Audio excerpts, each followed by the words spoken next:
My job isn't to kill gods, it's to negotiate with them. I work at a facility that contains gods. Or maybe contains isn't the right word. You can't really contain something that existed before the concept of walls. Something that remembers the first fire, the first prayer, the first human who begged for mercy. We don't have an official name. At least, not one we're allowed to use. Everyone just calls it C.S.P. Chain, Seal, Protect.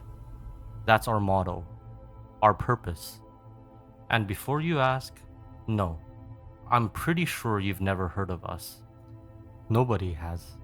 We don't even appear on government records, maps, or budgets. If we do our jobs correctly, the world never learns we exist. I'm posting this because I don't think anyone will believe me anyway. Well, that and I've decided to start journaling. Apparently, it's supposed to be healthy. Helps you process your thoughts, organize your feelings, and all that nonsense. But journaling into a notebook sounds boring as hell. No offense to the suburban moms who write 3 pages every morning about their yoga classes and pumpkin spice lattes. But if I'm going to write about my day, I want an audience. And trust me, my days are worth reading about. I love this job. That's probably the weirdest thing you'll hear in this entire story. Most stories like this start with someone who hates their job. They're trapped, desperate, forced into it somehow. That's not me. Okay, that's only partially true.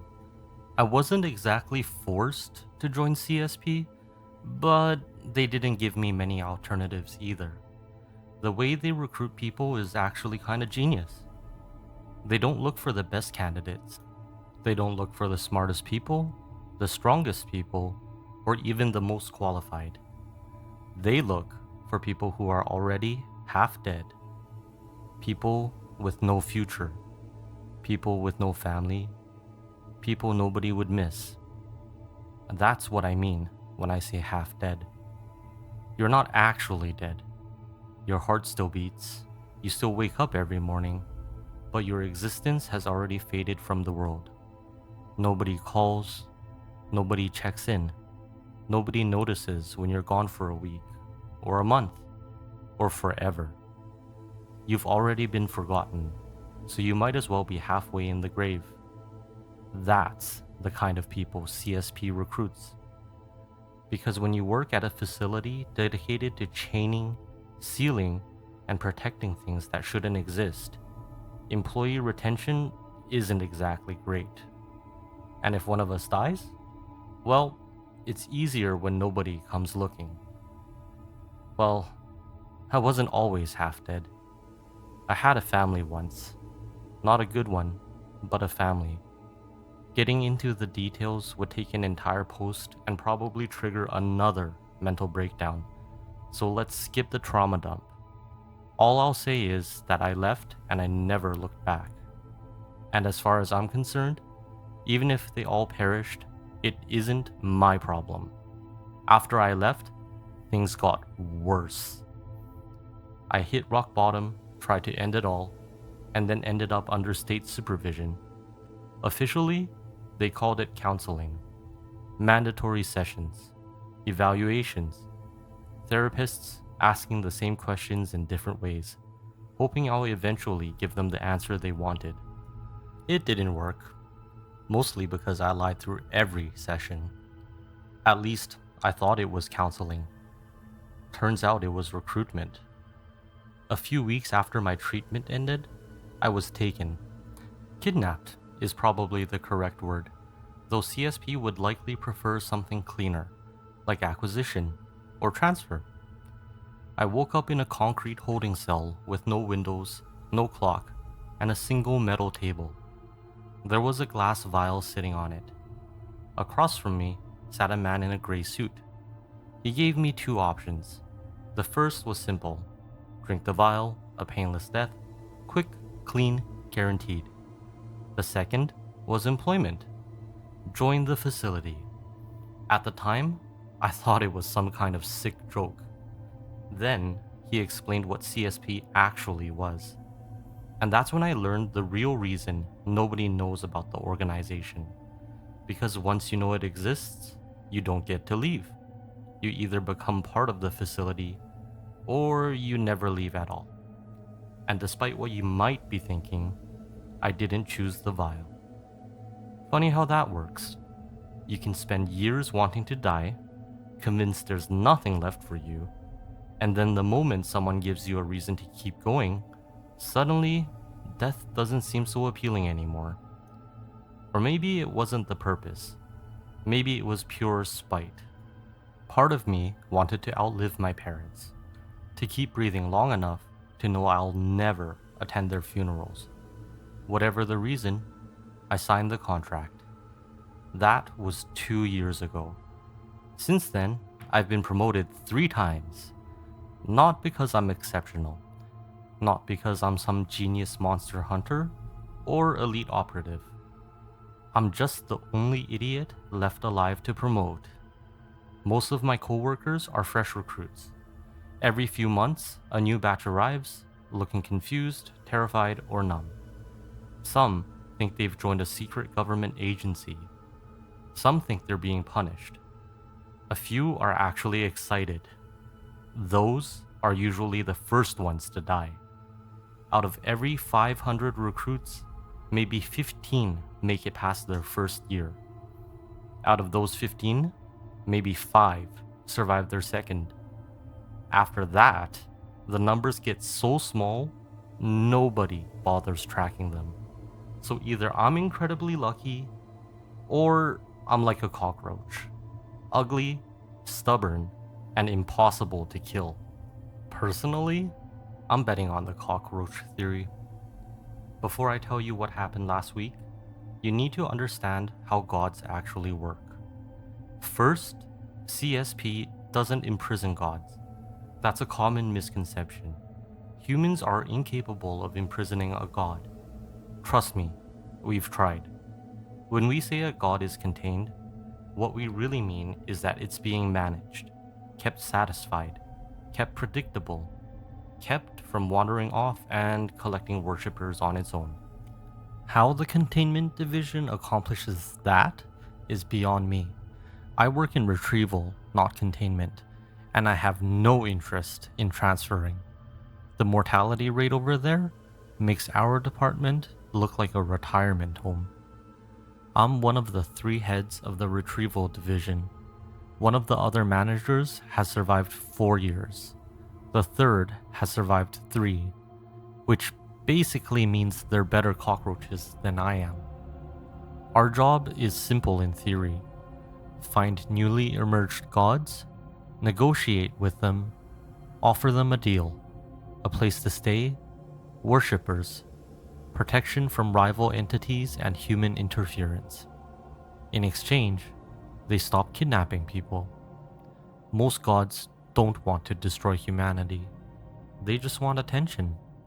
The problem is that gods attract worship the same way a fire attracts moths. Lost people, lonely people, desperate people.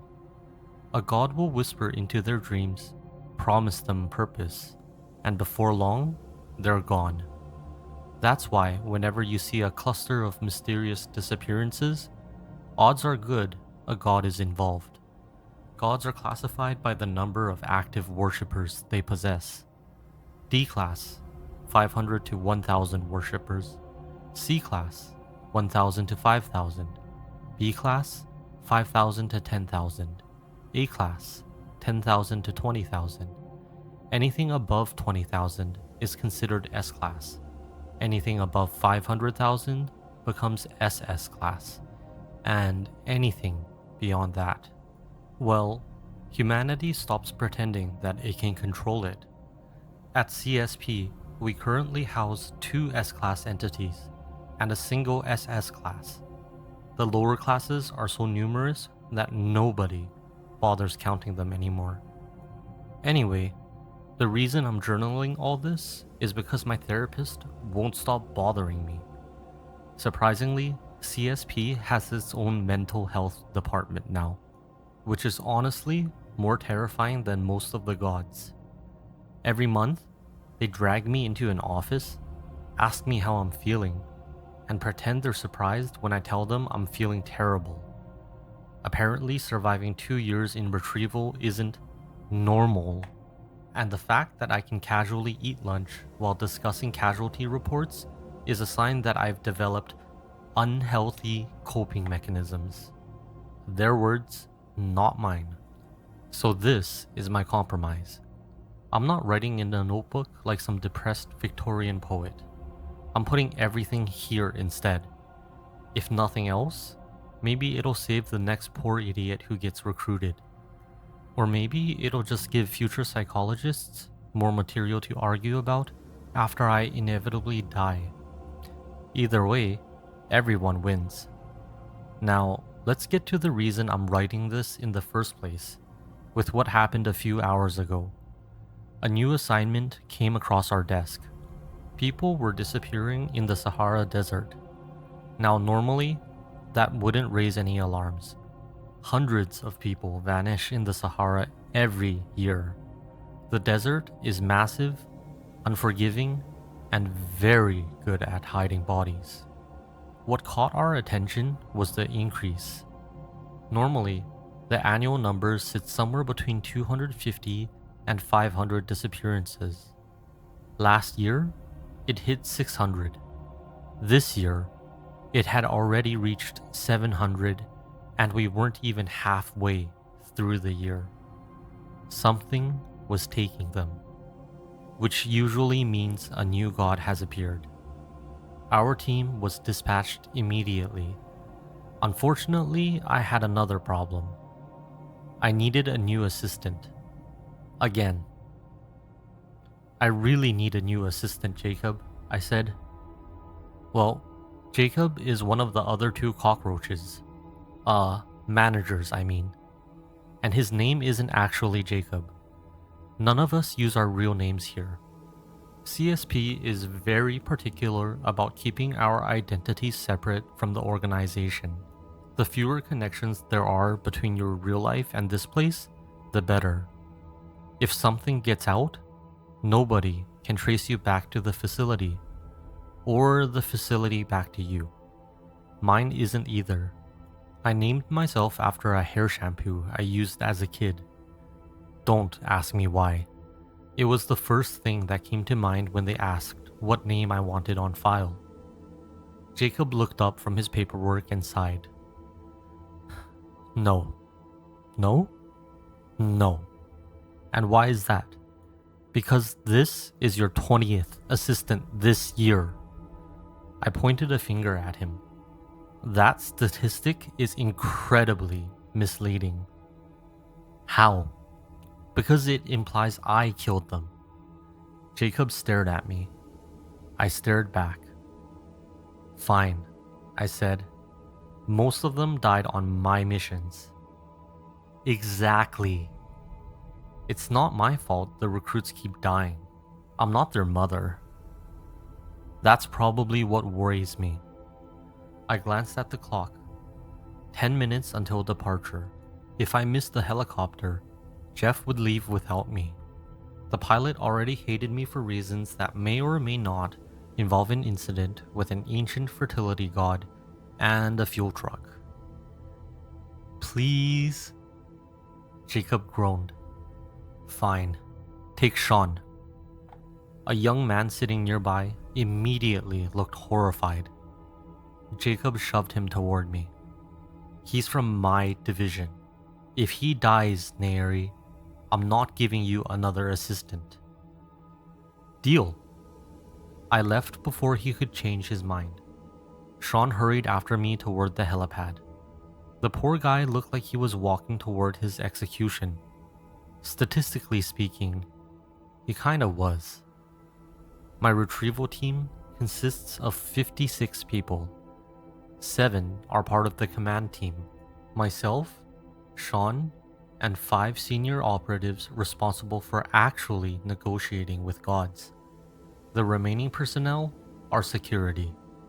Their job is simple Get us to the god alive, keep us alive while we negotiate, and get us back alive afterward.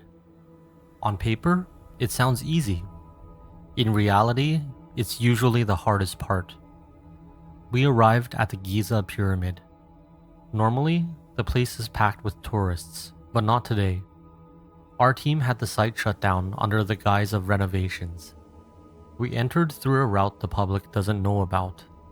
Not the path that leads up into the pyramid, but the one that descends beneath it. The ancient Egyptians were remarkable builders. Unfortunately, something had decided to use their masterpiece as a feeding ground. We encountered the first layer of worshippers near the entrance. They moved wrong.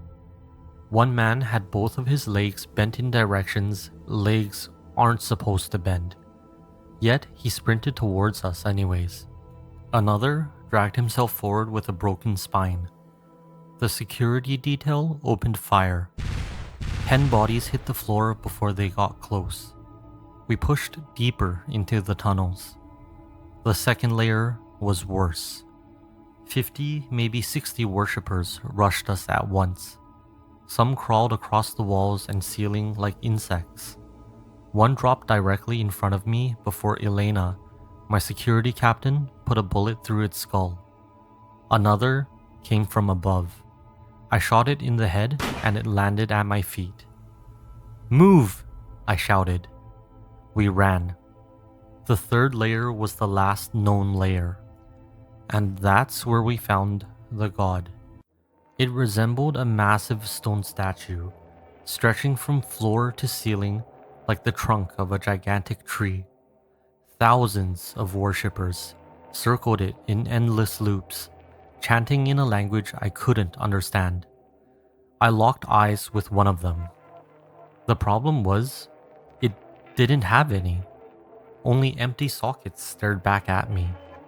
The instant it spotted us, a gurgling screech erupted from its throat, a sound so wrong it barely resembled anything human. Then, every worshipper in the chamber began screeching. Thousands of voices echoed through the cavern. "Greetings, my lord," I said, stepping forward. The intelligence briefing had classified it as a C class. It wasn't. Not even close. This thing was at least A class, which was a problem because I had brought a C class team. "Greetings, my lord," I repeated. For several seconds, nothing happened. Then a voice whispered directly into my ear. "Lowly human." I resisted the urge to jump. The thing was at least 50 feet away. "What brings you to my sanctuary, human?"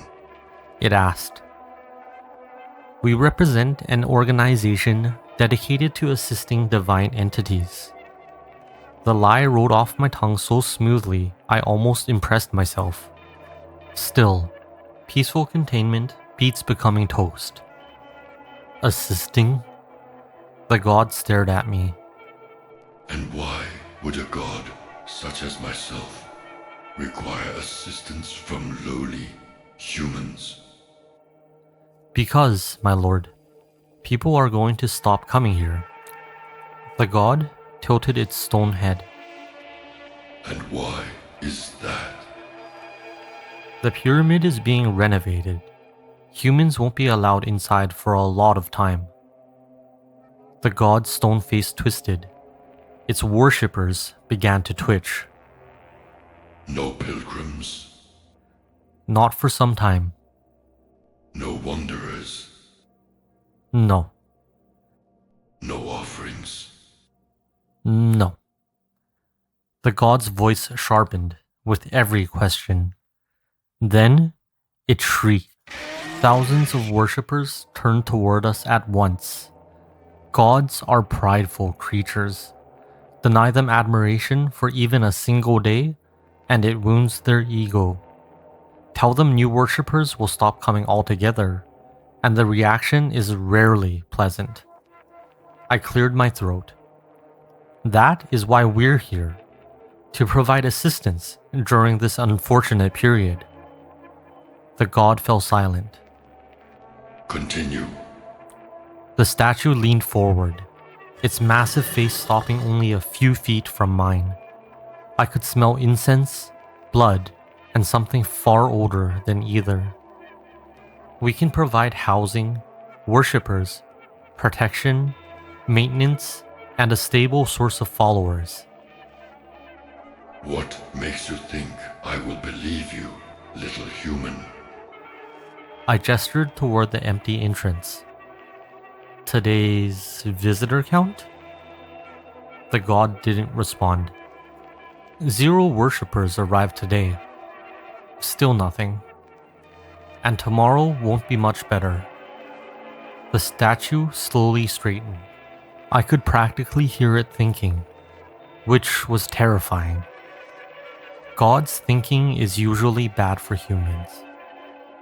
And what would you demand in return? It finally asked. Very little. Nothing is ever little with humans. Fair. The worshippers resumed their circling, their feet scraping softly against the ancient stone as they moved. I reached into my bag and removed the sealed scroll. We've prepared a formal proposal. Before the god could respond, I handed it to Sean and shoved him forward. Huh? Was all Sean managed to say before he stumbled into one of the worshippers. Several of them immediately grabbed him and dragged him toward the statue while he screamed. The scroll floated from his hands before it reached the ground. The god read it. I had no idea what was written on it. Nobody in Retrieval does. The scrolls arrive sealed from the containment division. They're written in some ancient language only gods can understand.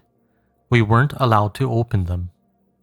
Rumor says reading one drives humans insane, and I've never been curious enough to test that theory. Quite a proposition, lowly creature. The god snarled. For a moment, I thought it was going to reject the offer. Then it laughed. I accept. And with that, a blinding light filled the chamber, causing all of us to close our eyes. When I opened my eyes, the statue was gone. The worshippers were gone. The cavern was empty. Another successful mission. We returned to the helicopter. I was halfway on board when I realized Sean wasn't with us. I looked around, counted heads, counted again. Still no Sean. I sighed. Sorry, Jacob.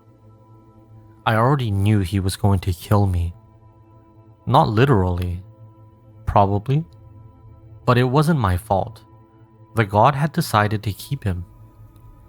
The entity now resides on the 45th floor of the facility under a long-term containment agreement. Sean lives there too. He's one of the worshippers now. Last I heard, he spends his days walking in circles and chanting in a language nobody understands. Officially, he's listed as alive. Personally, I think that's debatable. Still, that's not what has me irritated. What has me irritated is what was waiting for me when I got back. A new assignment. Apparently, while we were dealing with the pyramid, something showed up in Antarctica. Normally, that wouldn't be my problem. Antarctica is usually containment's territory. If something decides to crawl out of the ice, they can be the ones to deal with it. Unfortunately, somebody upstairs disagreed. The report was thin.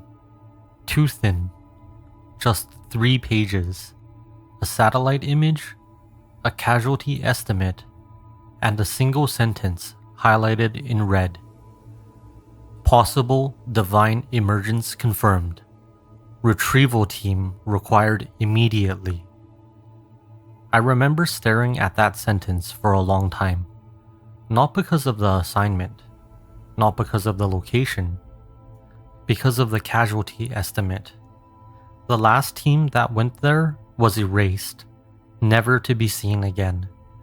It was a containment division team, and apparently, just because I have 100% success rate, the people upstairs think this is something I can handle. Side note, I can't. The previous team vanished into thin air, never to be seen again, which means whatever we're going to find in Antarctica already has them. And if that's the case, there's a decent chance my next assistant won't be the only one who dies. Honestly, I should probably get some sleep before we leave. The helicopter departs at 6, so 8 hours from now. At least that means Jacob won't get the chance to kill me. By the time he receives the report, I will be long gone. Antarctica is waiting. And for the first time in a long time, I'm not looking forward to a mission.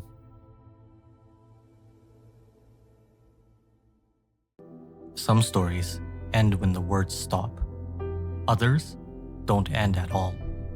If you enjoyed this story, there are many more waiting in the dark. Until next time.